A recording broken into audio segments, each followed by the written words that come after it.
Jaya plus செய்திகளுக்காக சுகன்யா மனோகரன். நான் தனியறையில் இருப்பதால் முகக்கவசம் அணியவில்லை. நீங்கள் கட்டாயம் முகக்கவசம் அணிந்து வெளியில் செல்லுங்கள். விரிவான செய்திகளை பார்ப்பதற்கு முன்பாக தலைப்புச் செய்திகளை பார்க்கலாம். ஆப்கானிஸ்தானுக்கு சர்வதேச விமானங்களை இயக்க வேண்டும். விமான நிறுவனங்களுக்கு தலிபான்கள் கோரிக்கை.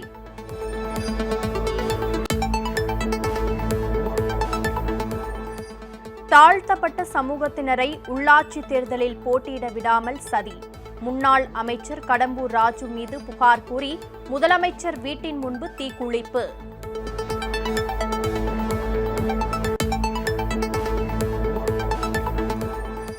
ஸ்டெர்லைட் ஆலை குறித்த பிரதான வழக்கு உச்சநீதிமன்றத்தில் நிலுவையில் உள்ளதால் கழிவுகள் மூலம் மூலப்பொருட்களை அகற்ற அனுமதி அளிக்க இயலாது. உயர்நீதிமன்ற மதுரை கிளையில் தமிழக அரசு பதில்.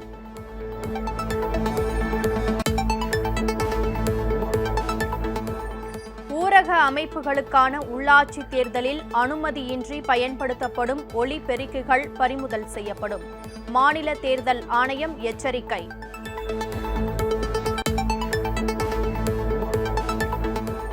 மரக்காணம் கலவரம் தொடர்பான வழக்கு. பாட்டாளி மக்கள் கட்சிக்கு அனுப்பிய நோட்டீஸை ரத்து செய்ய சென்னை உயர்நீதிமன்றம் மறுப்பு.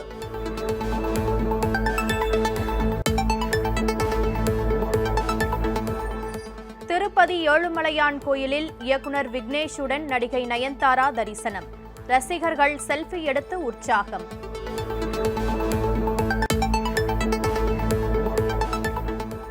சுற்றுலா பயணிகளின் வருகையால் களை கட்டிய ஒகேனக்கல். பாதுகாப்பு விதிமுறைகளை பின்பற்ற மாவட்ட நிர்வாகம் அறிவுறுத்தல்.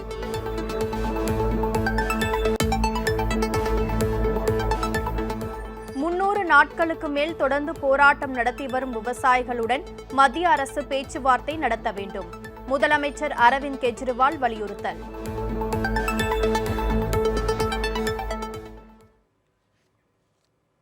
இனி விரிவான செய்திகள். வேளாண் சட்டங்களுக்கு எதிரான தங்களது போராட்டம் வெற்றிகரமாக நடைபெற்று வருகிறது என பாரதிய கிசான் சங்க தலைவர் திரு ராகேஷ் திகைத் தெரிவித்தார். மத்திய அரசின் 3 வேளாண் சட்டங்களை திரும்பப் பெற வலியுறுத்தி விவசாயிகள் நாடு முழுவதும் போராட்டத்தில் ஈடுபட்டுள்ளனர். இது தொடர்பாக செய்தியாளர்களுக்கு பேட்டியளித்த பாரதிய கிசான் சங்க தலைவர் திரு ராகேஷ் திகைத் தங்களது போராட்டம் வெற்றிகரமாக நடைபெற்று வருவதாகவும் விவசாய சங்கங்களுடன் விவசாயிகள் முழு ஒத்துழைப்பு அளித்து வருவதாகவும் தெரிவித்தார். பொதுமக்களுக்கு இடையூறு ஏற்படாத வண்ணம் தங்களது போராட்டம் நடப்பதாகவும் தெரிவித்தார். பேச்சுவார்த்தைக்கு தங்கள் தயாராக இருப்பதாகவும் மத்திய அரசு தங்களுடன் பேச்சுவார்த்தை நடத்தவில்லை என்றும் தெரிவித்தார்.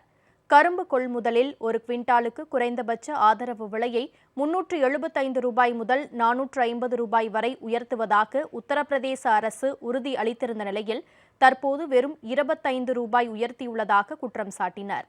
விவசாய விளைபொருட்களுக்கு சரியான விலை கிடைப்பதில்லை என்றும் உத்தரப்பிரதேச அரசு தோல்வியடைந்து விட்டது என்றும் திரு ராகேஷ் திகைத் தெரிவித்தார்.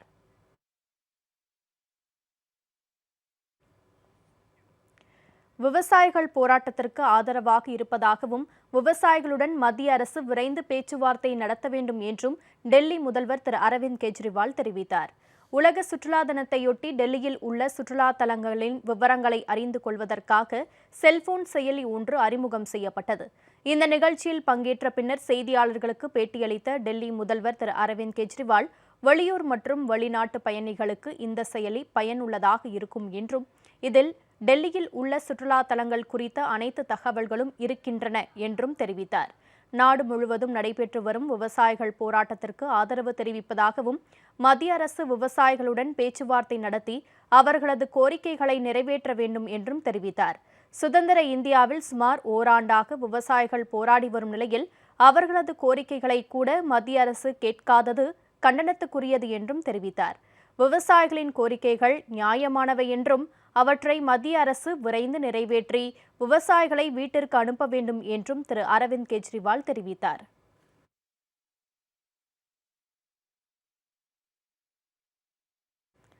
தாழ்த்தப்பட்ட சமூகத்தினரை உள்ளாட்சி தேர்தலில் போட்டியிட விடாமல் தடுப்பதாக முன்னாள் அமைச்சர் கடம்பூர் ராஜு மீது புகார் தெரிவித்து முதலமைச்சர் வீட்டின் முன்பு தீக்குளித்த நபர் படுகாயங்களுடன் மருத்துவமனையில் அனுமதிக்கப்பட்டுள்ளார்.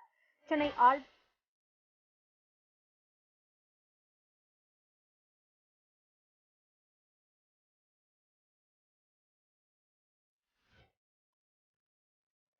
சென்னை ஆழ்வார்பேட்டையில் உள்ள முதலமைச்சர் திரு மு.க.ஸ்டாலின் வீட்டின் முன்பு இன்று காலை 40 வயது மதிக்கத்தக்க நபர் ஒருவர் திடீரென தன் மீது எரிபொருளை ஊற்றி தீக்குளித்தார். அவர் காவலர்களால் மீட்கப்பட்டு சென்னை கீழ்ப்பாக்கம் மருத்துவமனையில் அனுமதிக்கப்பட்டார். தீக்குளித்தவர் பெயர் வெற்றிமாறன் என்பது விசாரணையில் தெரியவந்தது. இந்த நிலையில் வெற்றிமாறன் தற்கொலைக்கு முயற்சி செய்தது தொடர்பான தகவல் தற்போது வெளியாகியுள்ளது. குருவிக்குளம் யூனியனுக்கு உட்பட்ட ஜமீன் தேவர் குளம் ஊராட்சி மன்ற தலைவர் பதவி எஸ்சி பிரிவினருக்கு ஒதுக்கப்பட்டுள்ள நிலையில் போட்டியிட தானும் தனது மனைவியும் போட்டியிட மனு தாக்கல் செய்ததாகவும், ஆனால் முன்னாள் ஊராட்சி மன்ற தலைவியின் கணவர் பாலகிருஷ்ணன் என்பவருக்கு ஆதரவாக தேர்தல் அதிகாரி செயல்பட்டதாகவும் வெற்றிமாறன் குற்றம் சாட்டினார். பாலகிருஷ்ணன் நிறுத்திய வேட்பாளருக்கு ஆதரவாக தேர்தல் அதிகாரி பணம் பெற்றுக்கொண்டு தனது மனுவை நிராகரித்ததாகவும் வெற்றிமாறன் குறிப்பிட்டுள்ளார். இதை தட்டி கேட்டதற்கு தனக்கு கொலை மிரட்டல் விடுத்ததாகவும், முன்னாள் அமைச்சர் கடம்பூர் ராஜு பின்னணியில் இச்சம்பவங்கள் நடைபெறுவதாகவும் குறிப்பிட்டுள்ள வெற்றிமாறன் இது தொடர்பாக நடவடிக்கை எடுக்க கோரி முதலமைச்சருக்கு வேண்டுகோள் விடுத்திருந்தார். ஆனால் இதுவரை நடவடிக்கை எடுக்கப்படாததால் வெற்றிமாறன் தற்கொலை முயற்சியில் ஈடுபட்டதாக கூறப்படுகிறது.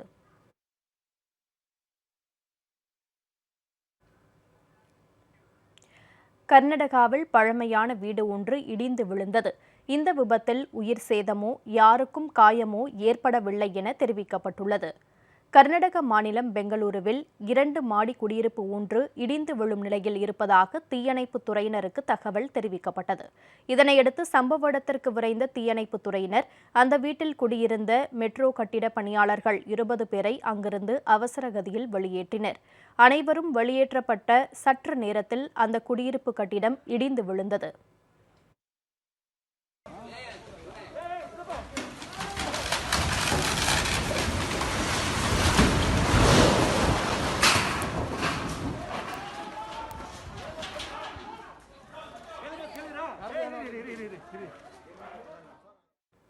குடியிருப்பு கட்டிடம் இடிந்து விழுவதற்கு முன்பே அங்கிருந்தவர்கள் பாதுகாப்பாக வெளியேற்றப்பட்டதால் உயிர் சேதம் தவிர்க்கப்பட்டுள்ளது. தருமபுரி மாவட்டம் ஒகேனக்கல் சுற்றுலா தலத்தில் 1.5 ஆண்டுகளுக்கு பின் சுற்றுலா பயணிகள் அனுமதிக்கப்பட்டுள்ளதால் களை கட்டியுள்ளது. பாதுகாப்பு விதிமுறைகளை பின்பற்ற மாவட்ட நிர்வாகம் அறிவுறுத்தியுள்ளது. உலக சுற்றுலா தினத்தையொட்டி தருமபுரி மாவட்டம் ஒகேனக்கலுக்கு பல்வேறு இடங்களில் இருந்து சுற்றுலா பயணிகள் குவிந்துள்ளனர். ஒகேனக்கல் சுற்றுலா மையத்தை நம்பியுள்ள வியாபாரிகள் மற்றும் தொழிலாளர்களின் வாழ்வாதாரத்தை கருத்தில் கொண்டு மாவட்ட நிர்வாகம் வழிகாட்டு நெறிமுறைகளை பின்பற்றி பொதுமக்கள் வருகைக்கு அனுமதி அளித்துள்ளது. பாதுகாப்பு கவச உடையுடன் காவேரி ஆற்றில் பரிசலில் செல்வதற்கு அனுமதி அளிக்கப்பட்டுள்ளது. இதனால் சுற்றுலா பயணிகள் மகிழ்ச்சி அடைந்துள்ளனர். ரொம்ப லாங் கேப்புக்கு அப்புறம் இப்போ தான் ஒகேனக்கல் வந்தோம். அந்த இடத்துல பரிசல் சவாரி அன்றைக்கி தான் முதல்ல அனுமதி கொடுத்துருந்தாங்க மாவட்ட நிர்வாகம். அதில் போய் பல இடங்கள் சுற்றி பார்த்துட்டு வந்தோம். ரொம்ப சந்தோஷமாக இருக்குது. நீங்கள் ஒகேனக்கலை சுற்றி பார்க்க வந்தோம். இன்றைக்கி படகு சவாரி விட்டுருக்குன்னு சொன்னாங்க. சுற்றி பார்த்தோம். எல்லாமே நல்லா இருக்குது. நல்லா என்ஜாய் பண்ணோம். ரொம்ப நன்றி. கவர்மெண்ட்டுக்கு நன்றி. உலக சுற்றுலா தினத்தை முன்னிட்டு உதகையில் நடைபெற்ற படகு போட்டியில் ஏராளமான சுற்றுலா பயணிகள் ஆர்வத்துடன் பங்கேற்றனர். வெற்றி பெற்ற போட்டியாளர்களுக்கு பரிசு பொருட்கள் வழங்கி பாராட்டு தெரிவிக்கப்பட்டது.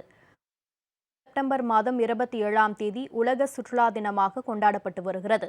இந்த ஆண்டிற்கான சுற்றுலா தினம் இன்று கொண்டாடப்படுகிறது. இந்த நிலையில் உதகை படகு இல்லத்தில் படகு போட்டி நடத்தப்பட்டது. இந்த போட்டியை நீலகிரி மாவட்ட ஆட்சியர் இன்னசென்ட் திவ்யா கொடியசைத்து தொடங்கி வைத்தார். அதில் ஆண்கள் இரட்டையர்கள், கலப்பு இரட்டையர்கள், பெண்கள் இரட்டையர்கள் என 3 பிரிவுகளாக போட்டிகள் நடத்தப்பட்டது. போட்டியில் பங்கேற்ற சுற்றுலா பயணிகள் போட்டி போட்டு இலக்கை நோக்கி படகுகளை ஓட்டி சென்றதை அங்கிருந்த சுற்றுலா பயணிகள் பார்த்து ரசித்தனர். போட்டிகளில் வெற்றி பெற்ற சுற்றுலா பயணிகளுக்கு தமிழக சுற்றுலாத்துறை சார்பாக பரிசுகள் வழங்கி பாராட்டு தெரிவிக்கப்பட்டது. அத்துடன் கட்டுரை போட்டி, ஓவிய போட்டி, கோலப் போட்டிகளும் நடத்தப்பட்டு வெற்றி பெற்றவர்களுக்கு பரிசுகள் வழங்கப்பட்டது. இதனிடையே உதகை படகு இல்லத்தில் நீலகிரி மாவட்டத்தில் விளையக்கூடிய பயிர்கள், தானியங்களை வைத்து உணவு திருவிழா நடைபெற்றது. இதில் 50ற்கும் மேற்பட்ட பாரம்பரிய உணவுகள் காட்சிப்படுத்தப்பட்டிருந்தது. இதனை ஏராளமான சுற்றுலா பயணிகள் கண்டு ரசித்தனர்.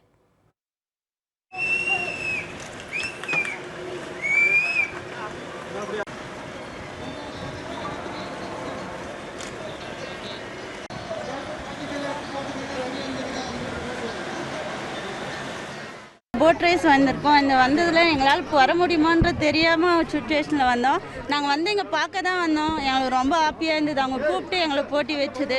நாங்கள் அதில் ஜெயிச்சு முன்னே வந்து எங்களுக்கு ரொம்ப சந்தோஷமாக இருக்குது. தேங்க்யூ. நாங்கள் சென்னையிலேருந்து வந்துருக்கோம். நாங்கள் சுற்றுலா தளத்துக்கு வந்தோம், சுற்றி வரலான்னு வந்தோம். இங்கே போட்டிங் ரேஸுக்கு வரலான்னு வந்தோம். இங்கே வந்து ஒரு கலெக்ஷன் நிகழ்ச்சி நடத்துகிறாங்க. கலெக்டர் மேடம் வந்துருந்தாங்க. நாங்கள் வந்து பார்த்தோன்னா தற்செயலாக தான் கலந்துக்கிட்டோம். ஆனால் இது வெற்றி படணுன்ட்டு கண்டிப்பாக வெற்றி பெற்றோம். இதில் நன்றி. சீபா ஆதித்தனாரின் பிறந்தநாள் விழாவையொட்டி சென்னையில் அவரது திருவுருவப் படத்திற்கு அம்மா மக்கள் முன்னேற்றக் கழகம் சார்பில் மாலை அணிவித்து மரியாதை செலுத்தப்பட்டது. தமிழர் நலன்களில் அக்கறை மிகுந்தவராக பல்வேறு பணிகளை ஆற்றியவரும் தமிழ் பத்திரிகை உலகின் முன்னோடியும் தினத்தந்தி நாளிதழின் நிறுவனருமான சீபா ஆதித்தனாரின் பிறந்தநாளையொட்டி கழக பொதுச் செயலாளர் திரு டிடிவி தினகரன் சார்பில் சென்னை எழும்பூரில் உள்ள அன்னாரது திருவுருவ சிலைக்கு அருகே அமைக்கப்பட்டிருந்த திருவுருவ படத்திற்கு கழக துணை பொதுச் செயலாளரும் தென் சென்னை தெற்கு மாவட்ட செயலாளருமான திரு ஜி செந்தமிழன், கழக கொள்கை பரப்பு செயலாளர் செல்வி CR சரஸ்வதி, கழக மீனவர் அணிச் செயலாளர் திரு டி ஆறுமுகம், கழக மாணவர் அணிச் செயலாளரும் தென் சென்னை வடக்கு மாவட்ட செயலாளருமான திரு ஆர் பரணீஸ்வரன், மத்திய சென்னை மேற்கு மாவட்ட செயலாளர் திரு வி சுகுமார் பாபு, மத்திய சென்னை கிழக்கு மாவட்ட செயலாளர் திரு எல் ராஜேந்திரன், வடசென்னை மேற்கு மாவட்ட செயலாளர் திரு பி ஆனந்த், மத்திய சென்னை மத்திய மாவட்ட செயலாளர் திரு ஹாஜி கே முகமது சித்திக் ஆகியோர் மாலை அணிவித்து மரியாதை செலுத்தினர். இந்த நிகழ்வில் மாவட்ட கழக நிர்வாகிகள், சார்பு அணிகளின் நிர்வாகிகள், பகுதி வட்ட கழக நிர்வாகிகள், சார்பு அணிகளின் நிர்வாகிகள் கலந்து கொண்டு மரியாதை செலுத்தினர்.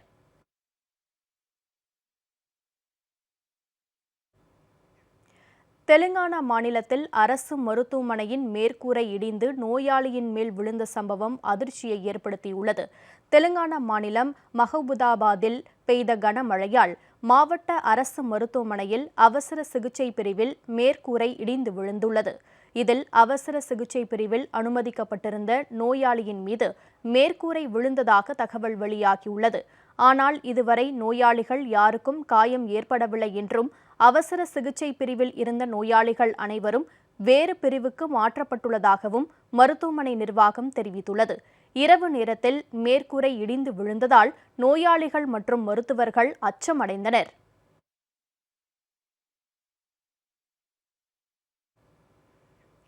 காவிரி நீரை கர்நாடகா முறையாக வழங்கவில்லை என காவிரி மேலாண்மை ஆணைய கூட்டத்தில் தமிழக அரசு முறையிட்டுள்ளது. காவிரி மேலாண்மை ஆணையத்தின் 14வது கூட்டம் டெல்லியில் மத்திய நீர்வள அமைச்சகத்தின் சேவா பவனில் நடைபெற்றது.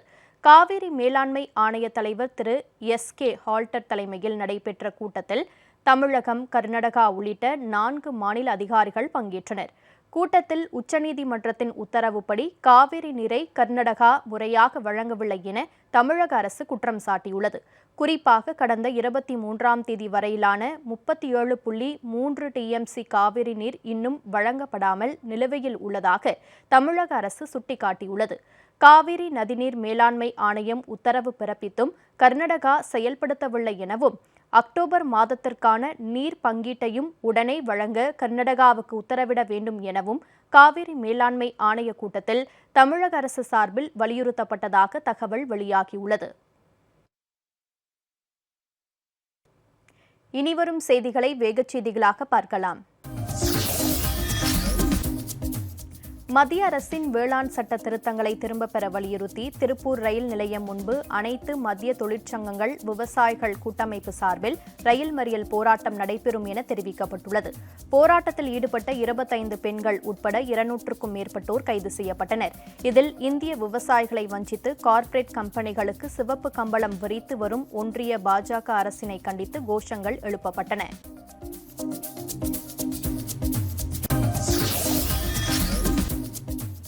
பெரம்பலூர் மாவட்டத்தில் விவசாயிகளை பாதிக்கும் 3 வேளாண் சட்டங்களை ரத்து செய்வது உள்ளிட்ட பல்வேறு கோரிக்கைகளை வலியுறுத்தி சாலை மறியல் போராட்டம் நடைபெற்றது. ஐக்கிய விவசாய முன்னணி மற்றும் காங்கிரஸ், விடுதலை சிறுத்தை, மதிமுக உள்ளிட்ட கட்சிகள், CITU, தொமுச ஆகிய தொழிற்சங்கங்கள் ஒருங்கிணைப்பு கூட்டுக்குழு சார்பில் இந்த சாலை மறியல் போராட்டம் நடைபெற்றது. மாவட்டம் முழுவதும் சாலை மறியலில் ஈடுபட்ட 400க்கும் மேற்பட்டோர் கைது செய்யப்பட்டனர். உலக சுற்றுலா தினத்தையொட்டி கன்னியாகுமரியில் சுற்றுலா பயணிகளுக்கு இனிப்புகள் மற்றும் சுற்றுலா கைடுகள் வழங்கப்பட்டது. சர்வதேச சுற்றுலா தினம் செப்டம்பர் 27ஆம் தேதியான இன்று கடைபிடிக்கப்படுகிறது. இதனையொட்டி கன்னியாகுமரிக்கு வருகை தந்த சுற்றுலா பயணிகளை கௌரவிக்கும் விதமாக பூம்புகார் கப்பல் போக்குவரத்து கழகத்தில் சுற்றுலா படகு செல்வதற்காக வந்தவர்களுக்கு அதிகாரிகள் இனிப்புகள் மற்றும் சுற்றுலா கைடுகள் வழங்கி வரவேற்றனர்.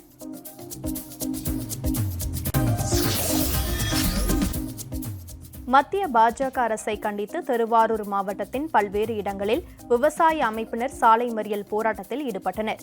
திருவாரூர் கும்பகோணம் சாலை மார்க்கத்தில் மணக்கால் என்ற இடத்தில் அகில இந்திய விவசாய தொழிலாளர் சங்கத்தின் நிர்வாகி செந்தில் தலைமையில் நடைபெற்ற சாலை மறியல் போராட்டத்தில் ஏராளமான விவசாய தொழிலாளர்கள் கலந்து கொண்டு மத்திய பாஜக அரசை கண்டித்து கோஷங்களை எழுப்பினர்.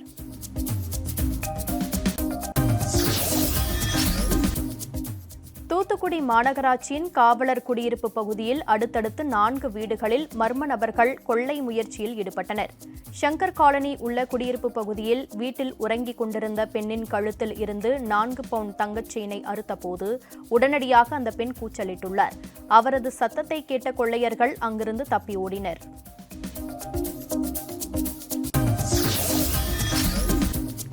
மத்திய அரசின் வேளாண் சட்டங்களை கண்டித்து அரியலூர் அண்ணா சிலை அருகே அனைத்து கட்சிகள் மற்றும் தொழிற்சங்கங்கள் சார்பில் மறியல் போராட்டம் நடைபெற்றது. விவசாயிகளை வஞ்சிக்கும் 3 வேளாண் சட்டங்களை ரத்து செய்ய வேண்டும், பொதுத்துறை நிறுவனங்களை தனியார் மயமாக்குவதற்கு எதிர்ப்பு, நீட் தேர்வை ரத்து செய்ய வேண்டும் மற்றும் 100 நாள் வேலை திட்டத்தில் சாதி வாரியாக பணி கூலி வழங்குவதை கண்டித்தும் கோஷங்கள் எழுப்பப்பட்டன. போராட்டத்தில் ஈடுபட்ட 300க்கும் மேற்பட்டோரை போலீசார் கைது செய்தனர்.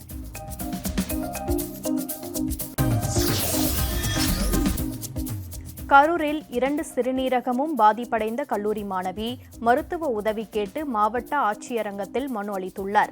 தவிட்டுப்பாளையம் பகுதியைச் சேர்ந்த மாணவி சௌமியா நாமக்கல் மாவட்டம் பரமத்தி வேலூரில் உள்ள தனியார் கல்லூரியில் பட்டப்படிப்பு 1ஆம் ஆண்டு படித்து வருகிறார். கடந்த 6 வருடங்களுக்கு முன்பு மாணவியின் 2 சிறுநீரகங்களும் பாதிப்படைந்துள்ளது.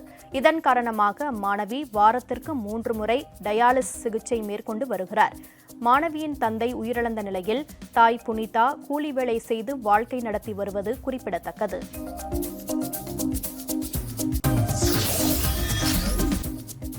புனேவில் இருந்து விமானம் மூலம் தமிழகத்திற்கு மேலும் 2 லட்சம் கோவிஷீல்டு தடுப்பூசிகள் இன்று பிற்பகல் வந்தடைந்தன.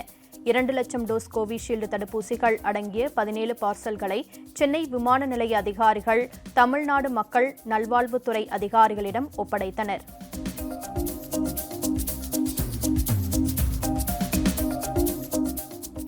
கிராம ஊராட்சிகளுக்கு அடிப்படை தேவைகளை நிறைவேற்றுவதற்கு கூட நிதி வழங்காத தமிழக அரசை கண்டித்து ராமநாதபுரம் மாவட்டத்தைச் சேர்ந்த ஊராட்சி மன்ற தலைவர்கள் போராட்டத்தில் ஈடுபட்டனர். மாவட்ட ஆட்சியர் வளாகம் முன்பு அனைத்து ஒன்றிய ஊராட்சி மன்ற கூட்டமைப்பு தலைவர்கள் சபையின் சார்பில் நடைபெற்ற இந்த போராட்டத்தில் உரிய நிதி ஒதுக்கவில்லை என்றால் தங்களது பதவியை ராஜினாமா செய்யப் போவதாக 429 ஊராட்சி தலைவர்களும் அறிவித்துள்ளனர். ஊராட்சி மன்ற தலைவர்களாக தேர்ந்தெடுக்கப்பட்டு அந்த பஞ்சாயத்து ராஜ் சட்டத்தின்படி எந்த ஒரு உரிமைகளும் வழங்கப்படவில்லை. முழுமையாக இன்னும் தனி அலுவலர் காலத்தில் என்ன நடந்ததோ அதே இன்றைக்கும் செயல்படுத்தி வருகிறார்கள். அதை நாங்கள் உண்மையாக கண்டிக்கின்றோம். மாவட்ட நிர்வாகம் ஊராட்சி மன்ற தலைவர்களை வஞ்சிக்கின்ற வகையில் ஊராட்சி மன்ற தலைவர்களின் உரிமைகளை பறிக்கின்ற வகையில் செயல்படுகிறது. இதை மாவட்ட ஊராட்சி மன்ற கூட்டமைப்பின் சார்பில் மாவட்ட நிர்வாகத்தை வன்மையாக நாங்கள் கண்டிக்கின்றோம். தொடர்ந்து எங்களுடைய பிரச்சனை தீர்க்கவில்லை என்று சொன்னால் நாங்கள் ராமநாதபுரம் மாவட்டத்தில் இருக்கிற 429 ஊராட்சி மன்ற தலைவரும் ராஜினாமா பண்ணுவது என்று முடிவு வந்திருக்கின்றோம்.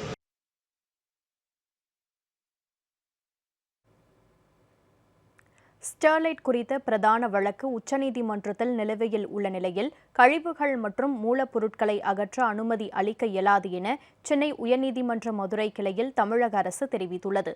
வேதாந்தா ஸ்டெர்லைட் நிறுவனத்தின் மேலாளர் சுமதி தாக்கல் செய்த மனுவில் ஆக்ஸிஜன் தயாரிப்பதற்காக உபயோகப்படுத்தப்பட்ட எண்ணெய் கழிவுகள், மூலப்பொருட்கள், கழிவுகள் ஆகியவற்றை வெளியேற்ற அனுமதி அளிக்க வேண்டுமென கோரியிருந்தார். இந்த மனு தலைமை நீதிபதி சஞ்சீப் பானர்ஜி மற்றும் துரைசுவாமி முன்பு விசாரணைக்கு வந்தது. மருத்துவ அவசர நிலை கருதியே ஸ்டெர்லைட் ஆலையில் ஆக்ஸிஜன் தயாரிக்க அனுமதி வழங்கப்பட்டதாகவும் மூலப்பொருட்களை அகற்ற ஸ்டெர்லைட் தரப்பில் அனுமதி கோரிய பின் அமைக்கப்பட்ட சிறப்பு குழு அனுமதி வழங்க பரிந்துரைக்கவில்லை. மாசு கட்டுப்பாட்டு வாரியமும் பரிந்துரைக்கவில்லை என அரசு தரப்பு தலைமை வழக்கறிஞர் வீரா கதிரவன் ஆஜராகி தூத்துக்குடி மாவட்ட ஆட்சியர் தரப்பில் பதில் அறிக்கையை தாக்கல் செய்தார். மேலும் பிரதான வழக்கு உச்சநீதிமன்றத்தில் நிலுவையில் உள்ள நிலையில் கழிவுகள் மற்றும் மூலப்பொருட்களை அகற்ற அனுமதி அளிக்க இயலாது. ஆகவே மனுவை தள்ளுபடி செய்ய வேண்டும் என்றும் தெரிவித்தார். இதனையடுத்து வேதாந்தா நிறுவனம் தரப்பில் கால அவகாசம் கோரப்பட்டது. இதை ஏற்ற நீதிபதிகள் வழக்கை 1 வாரத்திற்கு ஒத்திவைத்தனர்.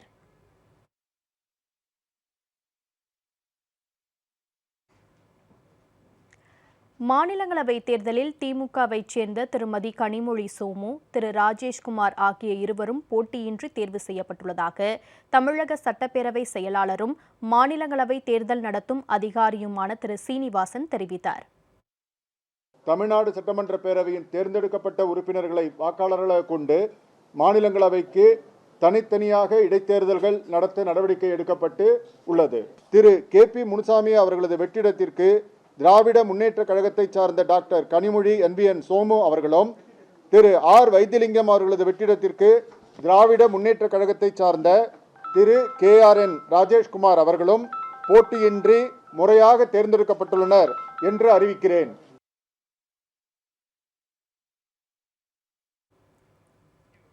புதுச்சேரி மாநிலங்களவை உறுப்பினர் பதவிக்கு பாஜகவைச் சேர்ந்த திரு செல்வ கணபதி போட்டியின்றி தேர்வு செய்யப்பட்டார். புதுச்சேரி மாநிலங்களவை உறுப்பினர் பதவிக்கான தேர்தலில் ஆளும் தேசிய ஜனநாயக கூட்டணி சார்பில் பாஜக மாநில பொருளாளர் திரு எஸ். செல்வ கணபதி மற்றும் சுயேட்சை வேட்பாளர்கள் 5 பேர் மனு தாக்கல் செய்தனர். இதில் பாஜக வேட்பாளர் திரு செல்வ கணபதியின் வேட்புமனு ஏற்கப்பட்டது.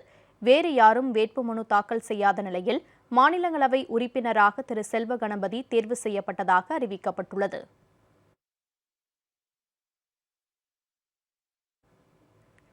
திருச்சி மாவட்டம் மணப்பாறையில் தனியார் ஏசி மதுபார் ஒன்றை இளைஞர்கள் சிலர் சூறையாடியதன் சிசிடிவி காட்சிகள் வெளியாகியுள்ளன. மணப்பாறையில் ரயில்வே மேம்பாலத்தின் அருகில் செல்வகுமார் என்பவர் ஏசி மதுபார் ஒன்றை நடத்தி வருகிறார். அங்கு சென்ற இளைஞர்கள் சிலர் மது அருந்திக் கொண்டிருந்த போது அவர்களுக்குள் வாக்குவாதம் ஏற்பட்டது. இதனையடுத்து அங்கிருந்த நாற்காலிகள் உள்ளிட்டவற்றை தூக்கி வீசி உடைத்து ரகளையில் ஈடுபட்டனர்.